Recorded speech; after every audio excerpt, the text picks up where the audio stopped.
नमस्कार दोस्तों, मेरा नाम है सैयद सोबान और आप देख रहे हैं जागरणजोश.com। देखिए दोस्तों, यहाँ पर हमने एक सवाल आपसे कुछ दिन पहले पूछा था कि अगर आप जॉब करते हैं या फिर आप एक स्टूडेंट हैं और अपने स्किल्स को अपग्रेड करना चाहते हैं, तो आप दोस्तों ने यही कहा कि 95% ऐसे हमारे दोस्त हैं जो चाहते हैं कि अपने स्किल्स को और ज़्यादा इम्प्रूव करें। लेकिन अब सवाल कई सारे हैं कि स्किल्स को कैसे इम्प्रूव किया जाए, किस सेक्टर में जो है काम किया जाए, कहाँ से जाके कोर्सेज किए जाएं। तो इस सब के लिए हमें चाहिए होती है एक एक्सपर्ट एडवाइस। तो हमारे साथ आज मौजूद हैं मिस्टर श्रीनिवासा अदुपल्ली, जो कि फाउंडर हैं, सीईओ हैं ग्लोबल ज्ञान अकेडमी के। ग्लोबल ज्ञान अकेडमी एक एड फर्म है, एजुकेशन टेक फर्म है। और चलिए हम मिलते हैं मिस्टर श्रीनिवासा से और उनसे जानते हैं आपके सभी सवालों के जवाब। हाय सर, कैसे हैं आप? बस ठीक हूँ, थैंक यू मिस्टर बुलाने के लिए श्रीनिवासा, मुझे मिस्टर सेशन। श्रीनिवासा, हम आपसे जानना चाहेंगे कि देखिए, जिस तरह से आजकल हम बात करते हैं कि अपने स्किल्स को और ज़्यादा इम्प्रूव करना चाहिए, तो स्किल्स की क्या इम्पोर्टेंस है लगती है आपको? और आज के दौर में अपने स्किल्स को और ज़्यादा इम्प्रूव और बेटर कर पाना कितना आसान हो गया है? ये बहुत इम्पोर्टेंट सवाल आपने पूछा है, क्योंकि मुझे लगता है बहुत लोगों को ऐसा महसूस होता है कि अरे मैं तो बहुत पढ़ा लिखा हूँ, मेरे पास मैं इतने साल कॉलेज गया था, मेरे पास डिग्री है, तो मुझे और पढ़ने की क्या जरूरत है, मुझे और इसमें टाइम वेस्ट करने की क्या जरूरत है। मैं आपको एक छोटा सा उदाहरण देता हूँ। कुछ साल पहले मैं एक बॉम्बे में इधर क्रिकेट ग्राउंड में गया था। फिर उधर मैंने देखा कि कोई प्रैक्टिस कर रहा है नेट्स पे। तो मैं थोड़ा पास में जाके देखा कि कौन है वो नेट्स पे। तो देखा सचिन तेंदुलकर नेट्स पे प्रैक्टिस कर रहे थे और उधर ही थे। मैं उधर से चला गया, लेकिन 1 घंटे के लिए लगभग वो प्रैक्टिस कर रहे थे। तो मुझे उसी दिन महसूस हुआ कि अगर सचिन तेंदुलकर, और ये कुछ साल की पहले की बात है जब वो ऑलरेडी टॉप पे थे, सबसे वर्ल्ड के टॉप में थे, अगर वो हर दिन, और उधर के लोकल वालों ने बोला कि वो हमेशा आते हैं और आके नेट्स में प्रैक्टिस करते हैं, अगर सचिन तेंदुलकर को प्रैक्टिस करने की जरूरत है, सीखने की जरूरत है, तो शायद हम सबको सीखने की जरूरत है। कोई हम में से ऐसा नहीं है जो कह सकता है कि स्किल्स को इम्प्रूव करने की कोई जरूरत नहीं है, क्योंकि जो अपने सराउंडिंग में जो चेंजेस हो रहे हैं, जैसे अभी हम लोगों ने लास्ट 6 मंथ्स में देखा है, पूरा दुनिया बदल गया है। जैसे बिजनेस है, सब बदल गया, हमारे कम्युनिकेशन के तरीके बदल गए। तो इस माहौल में हमको नई चीजें सीखने पड़ेंगी। और एडवांटेज ये है, ये कोरोना की वजह से अब जो वर्चुअल लर्निंग का जो चालू हुआ है या ऑनलाइन लर्निंग का स्टार्ट हो गया है, उससे सीखना बहुत आसान हो गया। पहले क्या था, अगर सीखना पड़ता था तो हमें कॉलेज या किसी कोचिंग सेंटर में जाना पड़ता था। अभी कोचिंग सेंटर या कॉलेज हमारे घर में आ गया है। अगर आप समझो, जो भी जहां पे भी आप हैं, किसी टाउन में हैं, किसी सिटी में हैं, आपको उधर के जो टीचर्स हैं या उधर के क्लासेस हैं, आपको उनसे ही सीख मिल सकती थी। अभी आप कहीं से भी सीख सकते हैं, दुनिया के बेहतरीन प्रोफेसर्स या टीचर्स से सीख सकते हैं। जो ऑनलाइन का एडवांटेज ये है कि आपको कोई लिमिटेशन नहीं है कि आप सिर्फ उन्हीं से सीखे जो आपके आसपास हैं। और दूसरी बेनिफिट यह है कि इतना अच्छा क्वालिटी का कंटेंट या जो लर्निंग है, कोर्सेज हैं, आपको बहुत कम रेट में मिल रहे हैं। पहले अगर कॉलेज में जाते थे, कोई डिग्री प्रोग्राम करना होता है, अच्छा डिग्री प्रोग्राम करना होता है, तो आपको लाखों की खर्च हो जाती है। लेकिन अभी क्या है, मुफ्त में, ज्यादातर मुफ्त में या थोड़े से खर्चे में आपको सबसे दुनिया के या इंडिया के बेस्ट टीचर से सीखने का चांस मिल रहा है। तो मुझे लगता है कि सीखना आसान हो गया है, लेकिन सीखने वाले वो उसकी इंपॉर्टेंस समझेंगे, तब उनको बेनिफिट होगा। जी, तो देखिए, यहाँ पर इम्पोर्टेंस समझना ज़रूरी है क्योंकि आपको अपने स्किल्स को और ज़्यादा शार्प करना है और ज़्यादा इम्प्रूव करते रहना है हमेशा। देखिए सर, यहाँ पर एक सवाल जो बहुत सारी जनता ने भी हमसे पूछा और यहाँ पर हमारा भी ये सवाल था कि क्या कौन से ऐसे सेक्टर्स हैं, कौन से ऐसे फील्ड्स हैं, जहाँ पर अपने स्किल्स को हम इम्प्रूव करने के लिए जा सकते हैं? देखिए अभी जैसे अगर हम सिर्फ लास्ट 3-4 मंथ्स का ही बात देखें, अ, सब सेक्टर्स में ग्रोथ वापस आ रहा है। okay? जो भी सेक्टर्स बंद भी पड़ गए थे, तो उनमें ग्रोथ आ रहा है। इंडिया में अपना जो लोकल डिमांड है, जो कंजम्पशन डिमांड है, मतलब हमारी जो पॉपुलेशन है वो चुप नहीं बैठेगी। लॉकडाउन खत्म हो गया, लोग अपना काम पे चल गए, घूमने के लिए भी निकल गए, खरीदना चालू किया। तो ये भी सेक्टर्स जो हैं, एक तो इंडिया में जो लोकल सेक्टर्स है जैसे रिटेल इंडस्ट्री है, यहाँ पे हम दुकानें हैं, रिटेल ऑनलाइन है ऑफलाइन, रिटेल में ग्रोथ तो होना ही है।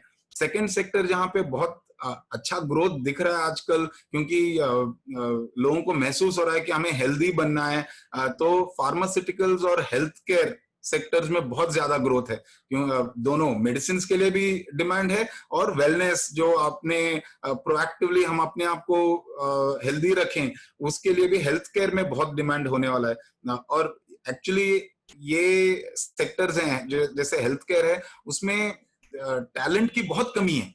वो चाहते हैं लाखों की जॉब्स मिलने वाले हैं, मिल सकते हैं, लेकिन उसके लिए तैयार कोई नहीं है जो वो सेक्टर के लिए तैयार है। तो रिटेल, हेल्थ केयर, फार्मास्यूटिकल्स तो मुझे लगता है कि नए ग्रोथ होने वाले हैं। टेक्नोलॉजी तो हमेशा ग्रो करता आ रहा है और मुझे नहीं लगता कि टेक्नोलॉजी में ज्यादा डिमांड शॉर्टेज होने वाला है। जैसे अभी हमने देखा है, बहुत सारे टेक कंपनीज ने ऑलरेडी अनाउंस किया कि वो इस साल उतने ही लोगों को हायर करेंगे जितना उन्होंने पिछले साल किया था। तो मुझे नहीं लगता टेक में या थोड़े दिनों के लिए कुछ शॉर्टेज था या बंद पड़ गया था, लेकिन टेक वापस आने वाला है। और एक सेक्टर है जहां पे डिमांड जॉब्स की बहुत ज्यादा रिक्वायरमेंट थी, जो ट्रैवल और हॉस्पिटैलिटी सेक्टर में, वो थोड़ा बंद है। लेकिन मुझे लगता है कि अगले साल, मतलब 2021 जनवरी से वो भी वापस आने वाला है। मैं देख रहा हूँ बहुत सारे होटल्स, एयरलाइन कंपनीज सारे अपने वापस आने का पूरा प्रयत्न कर रहे हैं, और मुझे लगता है कि डिमांड है, लोग बैठे हुए हैं और उनको जाना है, बाहर जाना है, घूमना है, तो वो डिमांड भी वापस आने वाला है। तो सेक्टर्स की कोई कमी नहीं है। मुझे लगता है कि आपको जहां पे भी इंटरेस्ट है, जॉब्स, हमें हर जगह पे जॉब्स हैं, लेकिन आप क्या तैयार हैं वो जॉब के लिए, वो बिगर क्वेश्चन है। और इंडस्ट्री का ये मानना है, और मैं बहुत साल इंडस्ट्री में था, मैं अभी भी इंडस्ट्री, मेरे बहुत सारे कॉर्पोरेट क्लाइंट्स के साथ मैं बात करता हूं, इंडस्ट्री का ये मानना है कि जॉब्स की कमी is not the big problem. Big problem is जब जॉब्स आते हैं, क्या हमें टैलेंटेड लोग मिलते हैं। और बहुत बार ऐसा होता है कि कंपनीज जाते हैं रिक्रूटमेंट के लिए, लेकिन उन्हें मिलता नहीं है जो उनको पसंद हो, मतलब जिनके पास वो स्किल्स हों जो कंपनीज चाहते हैं। जी, देखिए यहाँ पर ये तो बात है कि कोविड-19 जब आया हमारे देश में, उसके बाद लॉकडाउन लगा, और लॉकडाउन के समय में जो एक लंबा पीरियड था, अप्रॉक्सिमेटली 6 महीने के आसपास का जो समय था, उसमें बहुत कुछ हमने देखने को मिला। तो यहाँ पर जो जॉब्स थे, बहुत सारे ऐसे हमारे जानने वाले हैं, दोस्त हैं, जिनकी जॉब्स भी चली गई अनफॉर्चुनेटली। लेकिन अब यहाँ पर सवाल आता है कि आगे तो बढ़ना है, लॉकडाउन को अनलॉक कर दिया गया है, अब हम अनलॉक 4 में हैं, और धीमे-धीमे चीजें वापस, लाइफ जो है वो ट्रैक पे आ रही है। अब नई जॉब अपॉर्चुनिटीज के लिए भी आप जा रहे होंगे। तो ऐसी सर मैं आपसे जानना चाहूँगा कि ऐसी कौन-सी बेसिक स्किल्स हैं, जो एक किसी भी व्यक्ति को, किसी भी फील्ड का हो, वो आनी ही चाहिए, और वो कैसे उस स्किल को और ज़्यादा शार्प और परस्यू कर सकते हैं? स्किल्स को मैं 3 पार्ट्स में मैं बात करूंगा। एक तो जो आपका पर्सनल, जो आपने डिग्री किया हो या जहां पे आपका एक्सपीरियंस है, अगर आप कुछ साल काम कर चुके हैं तो आपने शायद सेल्स में काम किया होगा, या कस्टमर सर्विस में काम किया होगा, या टेक्नोलॉजी या कोडिंग में काम किया होगा।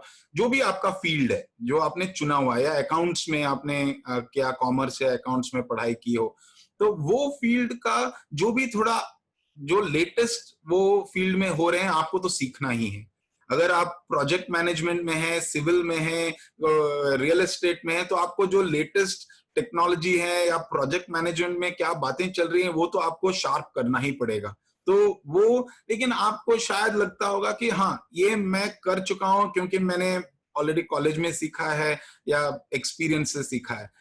लेकिन उसमें भी यह है कि जो आगे चाहिए, वो जो आपने पहले पढ़ा होगा उसका शायद कनेक्शन नहीं होगा। तो आपको ये पता ना होगा कि आपके फील्ड में क्या लेटेस्ट 1-2 चीज हैं जो नए आए हैं, वो स्किल्स आपको बढ़ाना पड़ेगा। तो पहली बात है अपना फंक्शनल स्किल्स, मतलब अपने फील्ड का स्किल बढ़ाना है। दूसरा जो एक महत्वपूर्ण स्किल हमारे सामने आ गया है वो है टेक्नोलॉजी का ज्ञान। मतलब आप जो भी फील्ड में हैं, लेकिन आपको टेक्नोलॉजी के बारे में समझ में आना चाहिए। आप शायद रियल एस्टेट में कोई प्रोजेक्ट कर रहे हैं, प्रोजेक्ट मैनेजर हैं, आप समझ रहे होंगे अरे मैं तो सिविल इंजीनियर हूँ, मुझे क्या है आईटी वर्ल्ड से मेरा क्या लेना देना है। लेकिन आपको ये जानना चाहिए कि आपके सिविल इंजीनियरिंग में नए टेक्नोलॉजीज क्या आ रहे हैं, प्रोजेक्ट मैनेजमेंट में नए सॉफ्टवेयर्स क्या आ रहे हैं। अगर आपको वो टेक्नोलॉजी का कंफर्ट नहीं है, आप टेक्नोलॉजी के बारे में बात नहीं कर सकते, तो आपका जो फील्ड है वो पीछे रह जाएगा। क्योंकि हर फील्ड में टेक्नोलॉजी अभी बहुत इंपॉर्टेंट हो गया। तो टेक्नोलॉजी के बारे में थोड़ा बहुत सीखिए, कुछ भी जो आपके फील्ड से कनेक्शन है। और थर्ड और सबसे एक्चुअली मोस्ट इंपॉर्टेंट है वो है जो कहते हैं सॉफ्ट स्किल्स। लोग बोलते हैं सॉफ्ट स्किल्स, ऐसा लगता है कि अरे उसको साइड में रखो। सॉफ्ट स्किल्स तो हार्ड स्किल्स पे हम फोकस करते हैं, सॉफ्ट स्किल्स की क्या जरूरत है। लेकिन सॉफ्ट स्किल्स वो है जो आपको एक्चुअली आगे बढ़ाएंगे या आपको वहीं पे छोड़ देंगे। अगर आपके पास स्किल नहीं है कम्युनिकेट करने का, बात करने का, अगर आपको इंटरव्यू में ही आप अपने इंटरव्यूअर को, कंपनी को आप समझा नहीं सकते कि आप क्यों उनके लिए ठीक है, तो आपको नौकरी ही नहीं मिलेगी। तो अगर आपका कम्युनिकेशन अच्छा नहीं है, जितना भी आपका डिग्री हो, आप फर्स्ट क्लास में डिस्टिंक्शन में पास हुए हैं, आपके पास 4 साल का एक्सपीरियंस है, लेकिन आप अगर जो सामने बैठा है उसके साथ आप ठीक से बात नहीं कर सकते, उनको समझा नहीं सकते, इन्फ्लुएंस नहीं कर सकते कि आप क्यों अच्छे हैं उनके लिए, हो नहीं सकता। अगर आप जब काम करना चालू करेंगे, आप अकेले नहीं है, सिर्फ आपका स्किल्स नहीं है, आपको दूसरों के साथ काम करना है। दूसरों आप शायद आपका टीम होगा, आपको टीम को मैनेज करना होगा। कंपनीज ये सब चीजें देखती हैं कि आप कर सकते हैं क्या। अगर तो ये, और ये ऐसा नहीं है कि आप ये कुछ लोगों के पास है, कुछ लोगों के पास नहीं, सीखे जा सकते हैं। तो सॉफ्ट स्किल्स थर्ड कैटेगरी है जिसमें आपको श्योरली इन्वेस्ट करना पड़ेगा अपना डेवलप करने के लिए। क्योंकि हमने देखा है बहुत सारे कॉलेज स्टूडेंट्स पर्टिकुलरली जब वो इंटरव्यूज में जाते हैं, जब वो रिक्रूटमेंट प्रोसेस में जाते हैं, अपना टेक्निकल टेस्ट वगैरह क्लियर कर लेते हैं, लेकिन सबसे ज्यादा फेलियर होता है ग्रुप डिस्कशन में या इंटरव्यू में, पर्सनल इंटरव्यू में, क्योंकि वो उधर बात नहीं कर पाते हैं। मैं एक सवाल पूछता हूँ बहुत सारे स्टूडेंट से, आपने न्यूज़पेपर कब पढ़ा? पिछले न्यूज़पेपर पढ़ा या टीवी में न्यूज़ देखा? कोई आप लेटेस्ट जो हो रहा है आप उससे कितना फेमिलियर हैं? बहुत सारे स्टूडेंट्स नहीं देखते, वो समझते हैं कि व्हाट्सएप में जो आ रहा है वो उससे सीख लेंगे। नहीं, इंटरव्यू में आपको क्या पूछा जाएगा, ये हो रहा है हमारे आसपास तो इसका क्या इम्पैक्ट होगा, आप क्या कर पाएंगे। अगर आपको उसके बारे में मालूम ही नहीं तो आप क्या इंटरव्यू दे पाएंगे, आपको कैसे नौकरी मिलेगी। तो ये सब चीजें बहुत इंपॉर्टेंट है, बहुत सीखना है। अगर नौकरी वापस लाना है तो सीखने की बहुत जरूरत है। जी। तो यहाँ पर देखिए बहुत अच्छी आपने बात कही कि आप अगर हार्ड स्किल्स में परफेक्ट हैं, अपने आप को, वैसे हमेशा कोई भी परफेक्ट नहीं होता है, हर एक इंसान को अपने स्किल्स को और ज्यादा डेवलप करना होता है। हर चीज को, हर दिन एक नया दिन है, हर दिन कुछ नया ही सीखना होता है हमें, और हम सीखते हैं तो उससे ही हमें आगे जो एक्सपीरियंस है वो बढ़ता है हमारा।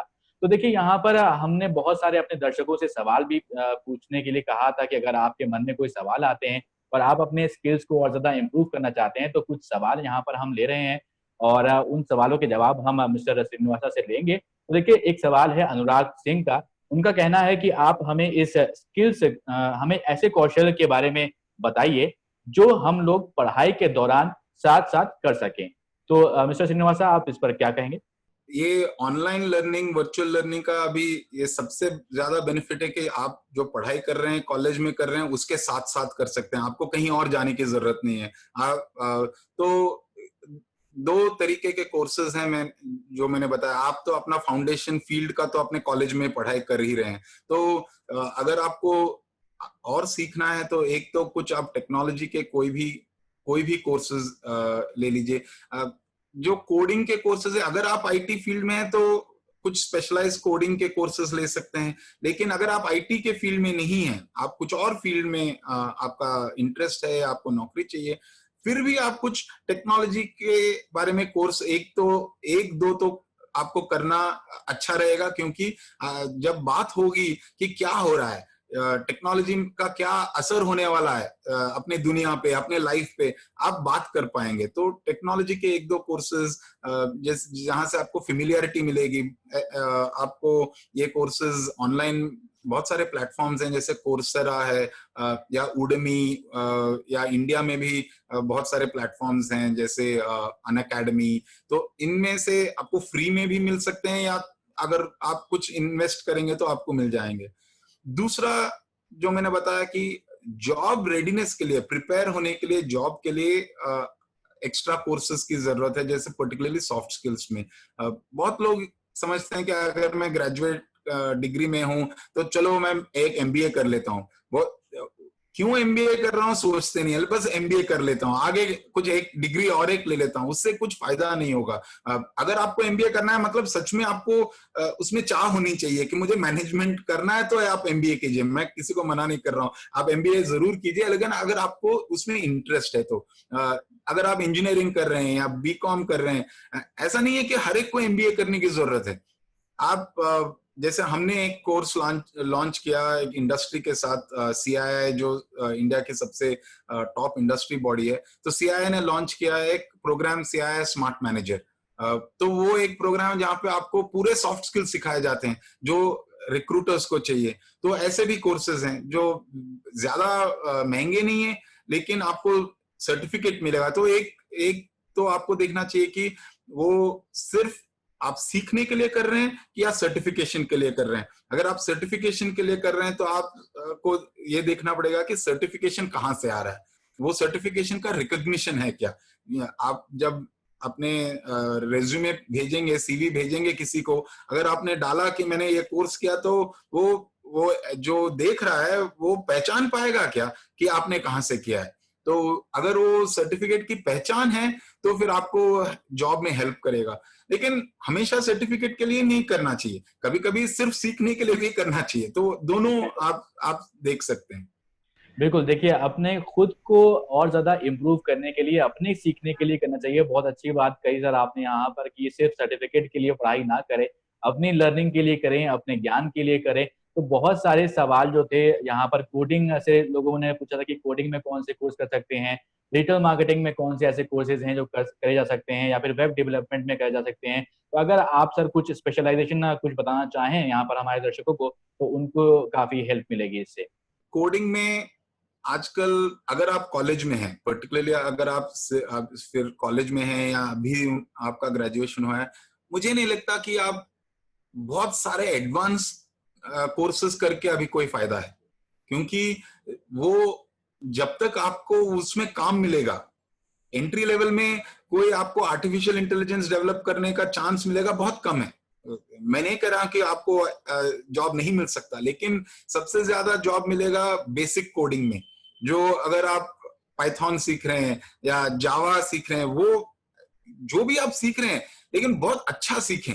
सिर्फ एक कि अच्छा चलो मैंने एक सर्टिफिकेट ले लिया, मेरे पास मैंने कुछ 20 घंटे का प्रोग्राम किया और मेरे पास सर्टिफिकेट है पाइथन का, लेकिन मुझे एक्चुअली आता नहीं है, उसका कोई फायदा नहीं है।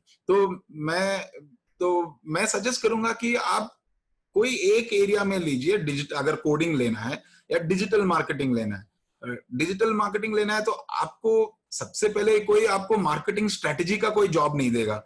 आपको जॉब मिलेगा एनालिस्ट का या बेसिक सोशल मीडिया में पोस्ट करने का।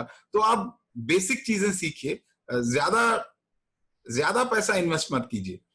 मैंने बहुत देखा है कि लोग बड़े बड़े कोर्सेज कर लेते हैं बहुत अर्ली अपने करियर में। रियलिटी में क्या होता है कि पढ़ाई करियर के स्टार्ट में बंद नहीं होता है। पढ़ाई एक्चुअली आपका चालू होता है करियर चालू होने के बाद। आपको सबसे ज्यादा पढ़ाई करना पड़ेगा अगले 10-20 साल 30 साल में। तो ऐसा मत कीजिए कि ऐसा बड़ा बड़ा कोर्स कर लें कि अरे मुझे सब आ गया, क्योंकि आपको वो यूज करने का चांस भी नहीं मिलेगा। तो डिजिटल मार्केटिंग में कोर्सेज हैं, प्लेटफॉर्म्स, इंडिया में बहुत सारे प्लेटफॉर्म्स हैं जहाँ पे अच्छे डिजिटल मार्केटिंग के कोर्सेज मिलते हैं। जैसे लिंक्डइन एक देख लीजिए, लिंक्डइन का लर्निंग है, उसमें बहुत अच्छे कोर्सेज मिलेंगे। कोडिंग के लिए तो बहुत सारे कोर्स प्रोग्राम प्लेटफॉर्म्स हैं, और कोड एकेडमी है जहाँ पे बहुत अच्छे कोर्सेज हैं, सब सेल्फ लर्निंग वाले हैं। अगर आपको ट्यूटर के साथ चाहिए, मतलब आपको कोई सिखाए लाइव, वो भी प्लेटफॉर्म्स हैं। ऑफ कोर्स अगर आप स्कूल स्टूडेंट्स हैं, व्हाइट हैट जूनियर जो बायजू ने एक्वायर किया, वो बहुत अच्छा प्लेटफॉर्म है थोड़ा यंगर क्राउड के लिए। तो ऐसे प्लेटफॉर्म्स की कोई कमी नहीं है, थोड़ा आप गूगल में सर्च मारिए, प्लेटफॉर्म्स आपको अच्छे मिल जाएंगे। जो भी आप चालू करें, बस अपना जो पूरा मेहनत उसमें डालना चाहिए, वो इम्पोर्टेंट है। कोर्स का हर कोर्स में क्या है, अच्छे लोग ही पढ़ाते हैं ज्यादातर, तो उसमें कोई प्रॉब्लम नहीं है। जी, देखिए तो यहाँ पर जो आपने बात कही पूरी, उसका मैं समरी यहाँ पर बता दूं कि अगर आपका किसी चीज में इंटरेस्ट है और आप चाहते हैं सीखना, तो आपके लिए प्लेटफॉर्म्स बहुत सारे मौजूद हैं। आपको सही जगह पर पहुंचकर सेल्फ लर्निंग पर ध्यान देना है कि जो भी आप सीख रहे हैं वो अच्छी तरह से आप सीखें। सिर्फ सर्टिफिकेट के लिए काम नहीं करें, सिर्फ सर्टिफिकेट के लिए अपने स्किल को डेवलप नहीं करें। तो देखिए यहाँ पर एक आपने बात करी थी सर श्रीनिवासा जी की, जो है यहाँ पर सॉफ्ट स्किल बहुत इंपॉर्टेंट रोल प्ले करती है। आप अपने सेक्टर से रिलेटेड चीजें सीख लेते हैं, बट आपके जो बोलने का तरीका है, आप जब किसी से बात करते हैं, इंटरैक्ट करते हैं, तो जो ग्रुप डिस्कशंस होते हैं या फिर इंटरव्यूज होते हैं, तो वहां देखा गया है अक्सर कि अंग्रेजी भाषा का ज्यादा इस्तेमाल होता है। तो यहाँ पर हमारे बहुत सारे ऐसे दोस्त हैं जिन्होंने ये सवाल पूछा था कि इंग्लिश स्पीकिंग के लिए कैसे कोर्सेज किए जाएं और अपने इस इंग्लिश स्पीकिंग और पब्लिक स्पीकिंग को कैसे और ज्यादा बेहतर बनाया जाए।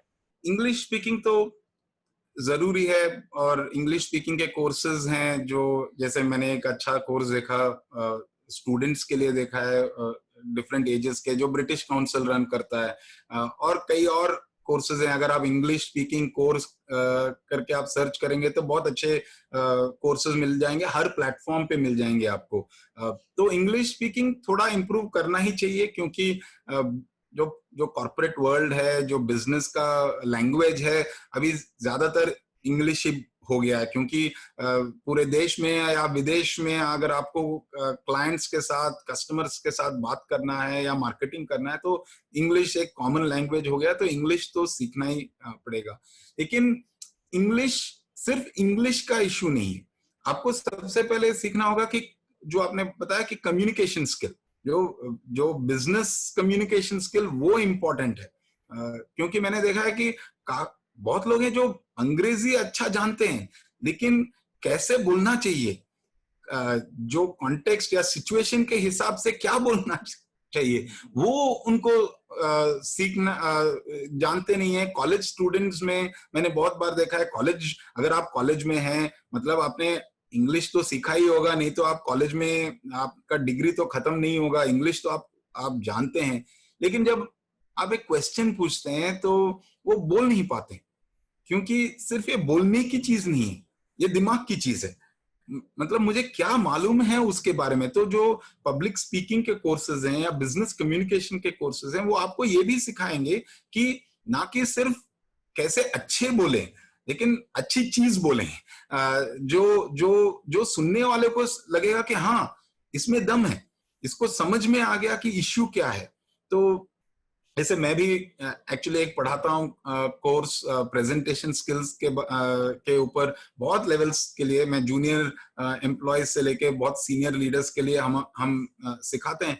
और हम ये देखते हैं कि इंग्लिश तो इम्प्रूव करना है, लेकिन बहुत सारे कंपनीज ऐसे भी हैं जो कहते हैं कि फर्क नहीं पड़ता, आप इंग्लिश नहीं जानते हैं ज्यादा अच्छा, तो आप हिंदी में बोलिए या आप तमिल में बोलिए। क्योंकि अगर आपको जॉब करना है अपने रीजन में, तो आप अपने कस्टमर से इंग्लिश में तो नहीं बोलेंगे, अपने कस्टमर से आप हिंदी में ही बोलेंगे, तो आप हिंदी में ही इंटरव्यू दीजिए। वो एक्चुअली प्रॉब्लम नहीं है। अगर मैं इंटरव्यूअर को बोलूं कि मैं इंग्लिश में थोड़ा वीक हूं, मैं हिंदी में बोल सकता हूं, बहुत सारे कंपनीज हैं, बहुत सारे इंटरव्यूज हैं, वो कहेंगे ठीक है हिंदी में आप बात करो, लेकिन क्या बात कर रहे हो, उसमें प्रॉब्लम आ जाता है। तो ज्यादा अटेंशन देना चाहिए कम्युनिकेशन, बिजनेस कम्युनिकेशन कोर्स पे, ना कि सिर्फ इंग्लिश स्पीकिंग कोर्स पे। जी, तो देखिए यहाँ पर मैं एक पॉइंट और ऐड इसमें कर देता हूँ। तो जैसे अभी हाल ही में नेशनल एजुकेशन पॉलिसी भी आई है, और वहां पर यह भी बात कही गई है कि जो आपके शुरुआती क्लासेस होंगे वो आपके रीजन की लैंग्वेज में होंगे, और कोई भी भाषा आपके ऊपर जबरदस्ती लागू नहीं की जाएगी। तो देखिए यहाँ पर ये जरूरी है कि अगर अंग्रेजी भाषा अगर आपको आती है और आप उसे अच्छी तरीके से बोलना जानते हैं, तो वो आपके लिए एक बेनिफिट है, आपकी स्किल में एक एडिशन है। तो यहाँ पर यही मैं बस ये कहना चाहूंगा कि आप अपने स्किल्स को लगातार इम्प्रूव करते रहें। मिस्टर श्रीनिवास साहब, बहुत बहुत शुक्रिया हमसे बात करने के लिए, हमारे यहाँ पर जो दर्शक थे उनके सवालों के जवाब देने के लिए। अगर आपके अभी भी मन में कोई सवाल है तो आप उन्हें कमेंट करके हमसे पूछ सकते हैं, और अपने स्किल्स को अपग्रेड करते रहें, अपस्किल करते रहें, और देखते रहें जागरण जोश .com। नमस्कार।